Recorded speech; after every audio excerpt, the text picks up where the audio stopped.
Broadcasts of HIKI NŌ are made possible by the support of viewers like you. Mahalo. And by Bank of Hawaii Foundation, investing in Hawaii's future by promoting collaboration, critical thinking, and other 21st century skills through HIKI NŌ. Aloha, I'm Christina Rubino. My name is DJ Kai. And I'm Chelsea Simon. I'm Ricky Grosby. I'm Maka Alameda. And I'm Carice Manley. We're here on the Friendly Isle at the campus of our school, Molokai High School. Home base for today's episode of HIKI NŌ, the nation's first statewide student news network. HIKI NŌ means can do, and you'll see just what our team of schools can do. From Oahu, there's Kalaheo High School, Waianae High School, Roosevelt High School, and Waialua High and Intermediate schools. On Hawaii Island, there's Waiakea High School and West Hawaii Explorations Academy. From the island of Maui is Lahaina Intermediate. And from Molokai, there's Molokai High School. That's us. On this show, you'll hear from diverse voices across the island chain, telling stories that connect communities on HIKI NŌ. Can do. Before we introduce the first story, we'd like to recognize the grand organization that made HIKI NŌ a reality. They believe that Hawaii could create the nation's first statewide student news network. They put their faith in us and say can do. To them we say mahalo. And now, on with the show. Our first segment takes us to Kalaheo High School Field of Dreams. They will be talking about the obstacles involved in constructing a football field on their campus.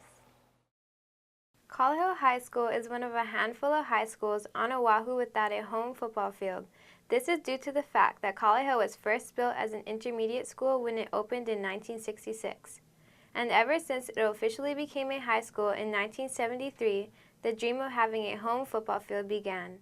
Whenever I spoke to people about Kalaheo High School and asked them what they wanted for their school, time and time again, people mentioned, we want a football field. It would be a cool thing to have, it would be good for the community and the campus to have good facilities, a football field, a soccer field, a place where we can host venues and make money. We can make a concession and charge for parking, and there's all kind of ways that it can help the campus besides just the playing of the games.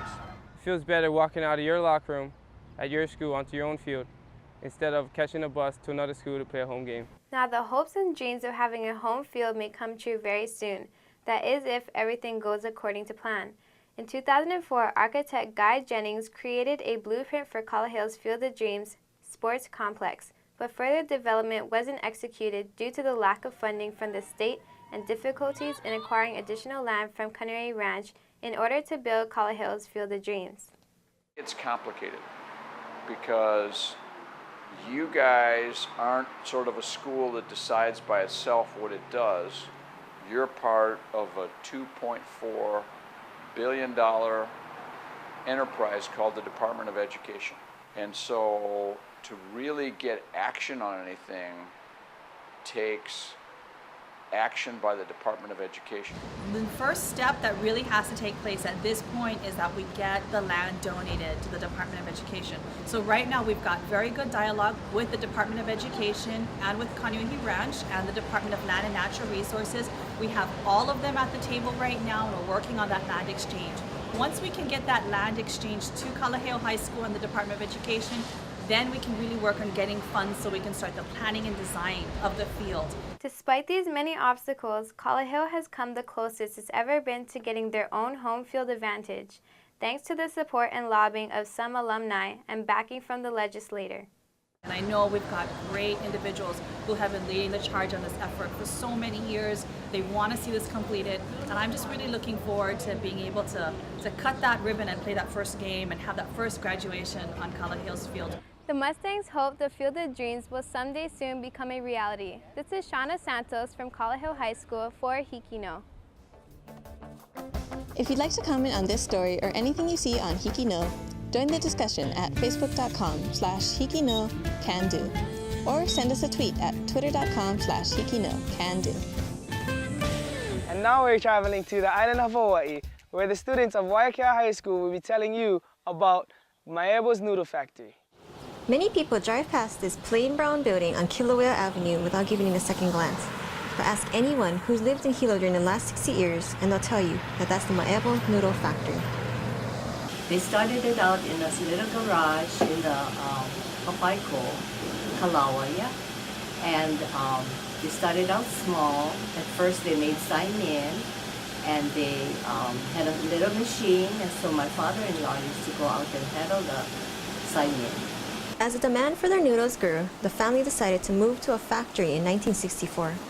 But what started out as a noodle factory became known across the state for something else, wonton chips. The family business started off small, and they had to struggle in the beginning. And they even had to wait for the chickens to lay the eggs before we could make the wonton chips. Mrs. Maebo was always experimenting with her dough recipe, and after years of trial and error, she finally perfected her wonton pea dough. They had the wonton pea wrappers, and so they added sugar to that and eggs to that, and then they made the wonton chips. It was a hit right away. But it has a very unique flavor, and no one has ever had anything like this. However, despite their success, one event threatened to wipe out their company. The lowest point was when we had the fire in 2003, and that really put us down because there was no work at all for the employees too, yeah. There was great sadness when the public found out about the fire, and they soon began to miss their favorite local chips. It took the family until 2007 to rebuild a new factory and to return to its loyal customers. For the company's future, they have children and grandchildren upcoming in life. The hope is that they too are taken care of by this business. So the hope is that it remains a family-oriented business, be successful as it is, and take care of the upcoming family. With the introduction of the wonton chip cookie, the next generation is ready to step in and make its contribution to the company. I like working here because it's a family business, so it's good, easy to communicate with people who are in charge, which would be my grandma or my uncle. The close-knit bond between the workers and the family is what drives them towards the future. I think my son and his wife are doing a good job. Despite the hardships, the family hopes that the company will continue to live on for years to come. This is Kirsten Akawa at Waiakea High School signing out for HIKI NŌ. Next, we will be traveling to West Hawaii's Explorations Academy, where we will be learning how to play a simple song on the ukulele. Hi, I'm Kea. And I'm Jason, and we will be teaching you a song on the ukulele. One of the easiest songs to learn is One Night Stand by the Cape Cowboys. The strumming pattern is down, up, chunk, up, chunk. The chunk is when you go over the strings and stop with the palm of your hand. There are 4 main chords for the song. The first one is a G chord, which is the first 2 fingers and the third one following in front of it. The second chord is a D6, which is barring the whole 2nd fret with 1 finger. The third chord for this song would be a C high, which is bar the 2 bottom strings on the 3rd fret, up another string and a fret, and up another string on the fret, making a ladder-like shape. The last chord for the song would be a D7, which is bar the whole 2nd fret again, and then add in another one on the bottom 3rd fret. So the chords will sound like this: G, D6, C, and D7. And with the strumming pattern, it would be this.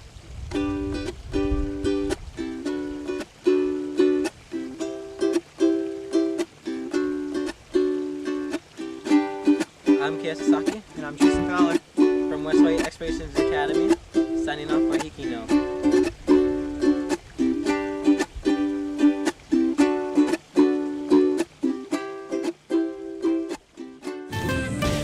We now take you to Waialua High School, where their community is known for their most accomplished robotics team.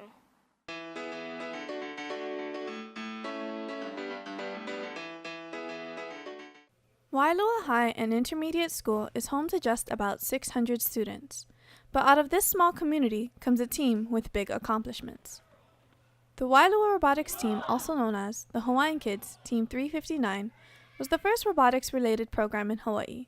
This group of diverse students, mentors, and volunteers are given the opportunity to participate in competitions around the world. This is my fourth and final year of being on Team 359. Over those 4 years, we have traveled to 20 different destinations, including the Big Apple of New York City to the land of the rising sun, Japan. It takes a lot of work to travel the world. The Hawaiian kids work days, nights, and weekends for 6 straight weeks to construct and test their robot. When they're not doing that, members fundraise for travel, work with sponsors, as well as mentor other schools' teams. The students even document all their work in weekly videos on the Hawaiian Kids website. Then, students spend 2 months juggling regular schoolwork and several trips to competitions across the mainland. Our first trip of the 2011 season was to the New York City Regional. We actually ended up winning our competition with 2 other teams from the mainland. It was a great experience, and we got to explore the city. In all, the Waialua Robotics team has won more than 50 awards since it began in 1999. This year, Team 359 hopes to accomplish another first by winning the national championship later this month. To find out more information or to contact Team 359, please visit waialuarobotics.com. Reporting for HIKI NŌ at Waialua High and Intermediate School, my name is Deja Lunasco. And I'm Courtney Pa'o. Aloha. Aloha. If you'd like to comment on this story or anything you see on HIKI NŌ, join the discussion at facebook.com/HIKI NŌ CAN-DO or send us a tweet at twitter.com/HIKI NŌ CAN-DO. And now we're traveling to the island of Oahu, where the students of Roosevelt High School will be telling you why they have a bell tower. Roosevelt's bell tower has been a historical landmark in Makiki for many years. I have no idea why the tower existed. I think my grandma went to school here and she never even heard it ring, or I don't even know if there's a bell in there. The bell tower has become an iconic structure over the years. Well, I understand that back during World War II, since it was the highest structure on the island, highest up on this hill, that it was used as a lookout point for enemy aircraft. Withstanding the rivalry in World War II, the tower continues to face fire, but the friendlier kind. When I was in high school, the ILH was Interscholastic League of Honolulu, and all of the schools, all of the high schools in town belonged to the ILH. So that included private schools, and the big rivalry, because of our physical proximity, was Roosevelt Punahou. So Roosevelt guys used to go over and paint the Punahou Rock, and sometimes our tower would get painted buff and blue. But there is a dark side to the tower. I know a few stories. One of them is one of our former principals used to tell me that if you look really close in the tower, that you would see a figure or a body. And I always drive by and I look and I never saw one until one day I did. And I took a look and it was like, wow, it was crazy. I seen a person standing there, and of course I got all scared and I left. I don't think that anything is haunted. I just know that it brings back a lot of history to the school. And I'm sure that they're very good people, and I guess they want to be nice to us. We concluded after going through the many resources at the state and school library that the tower was built as just another addition to Roosevelt Spanish architecture, a popular style at the time it was built. It's our trademark. It's the landmark that when you see Roosevelt, you see that tower. It's like Diamond Head to Waikiki. This is Rachel Ringor reporting for HIKI NŌ. Now we're going to Lahaina Intermediate School's Text Speak, where they will be translating for us some popular acronyms of texting. Studies of AT&T and Verizon users show that teenagers have an average of more than 2,000 texts each month. Many teenagers use TextSpeak, abbreviations for common phrases that many adults may need help translating. Kayla Matsuda, MJ Baptista, and I will show you some of the more common phrases currently in use. Hey, OMG, did you guys catch American Idol last night? I can't believe Casey almost went home. I know, it was crazy. Saw that too. Jardin, do you know what class we start with tomorrow? IDK.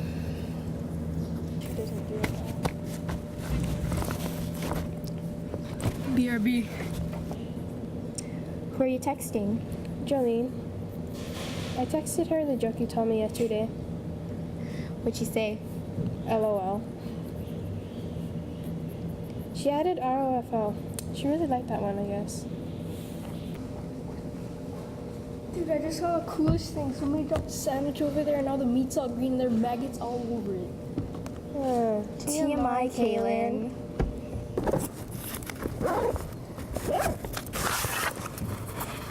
GTG, my dad's here. Bye. Bye, Kaylin. BTW, did you hear about Kaylin's new girlfriend? I don't know. Who is it?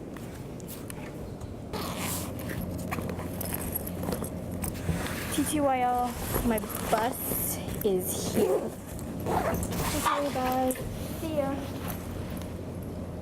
We've shown you 9 of the common text-speak phrases. A Google search of the word text-speak provides links to these sites that have more complete lists. This is Jardin Arcanado reporting from Lahaina Intermediate School for HIKI NŌ. We're now taking you to Waianae High School, where their students will be introducing Molokai High's mural celebrating their 50th anniversary. If you guys think if you think you found all your letters, go back and look, because I bet there's still some. Yeah. I listened to some of the stories that they were sharing or they had gathered, and I went and tried to then organize them in such a way that we could express them, through the mural itself. It was coming out fantastic. Solomon Enos is a native Hawaiian artist that has not only done paintings but illustrations for published books. Solomon and his pals, the program for after-school literacy, are painting 8 murals for the 50th birthday of Makaha Elementary. The mural is meant to tell a story. A woman, the tarot, the sun, the moon, plants and animals, the land, and the sea, all symbols that represent the Makaha community. And so we have Makaha Valley in the background, and I physically took those images, looked at them, took ideas from those images and made compositions that went into the final pieces. And so, they were able to express themselves through the stories, through their art, and I guess in a big way, just through their enthusiasm. Yeah, okay, that's great. That's smart. Awesome. For Solomon, his story began at Makaha Elementary, the place where his brush first hit the canvas. My first commission was at Makaha Elementary School. I was a 6th grader. I got commissioned to do drawings for a 5th grade curriculum at the school. Yeah, more the finished. PALS uses hands-on projects that are relevant to the community to keep kids in school, and nothing comes closer to hands-on than this. We're making a mural. We did the mural because when we're part of the PALS program, all of us go to this school, so this was to represent the 50th birthday of Makaha Elementary. With only a few short strokes left in the school year, time was running out. Polish them up. Now we're polishing. So 2 community painting days were needed. Past, present, and future students came together and finished the murals ahead of schedule. I think we're done. I was surprised that we got all of the 8 panels painted, and the panels are awesome. They're so vibrant and attractive, and I think it was really good. Everybody had a good time. People worked for hours. Although the work was hard and the hours were long, all that mattered was coming together and giving back to a place that had given so much to all of them.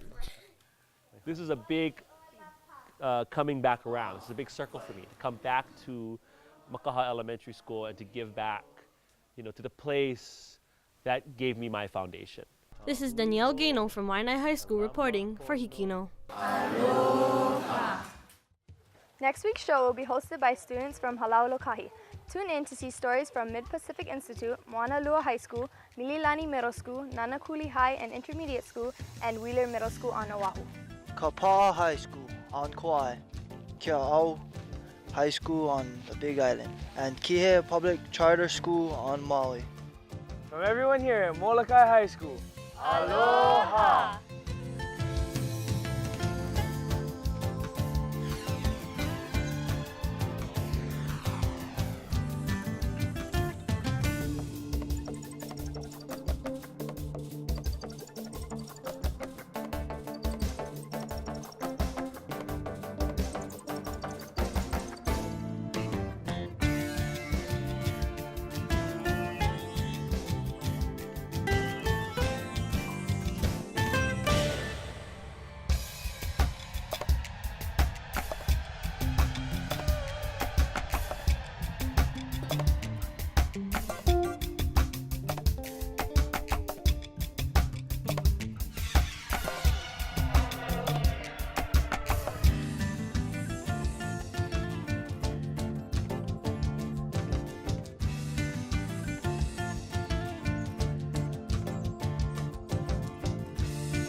Broadcasts of HIKI NŌ are made possible by the support of viewers like you. Mahalo. And by Bank of Hawaii Foundation, investing in Hawaii's future by promoting collaboration, critical thinking, and other 21st century skills through HIKI NŌ.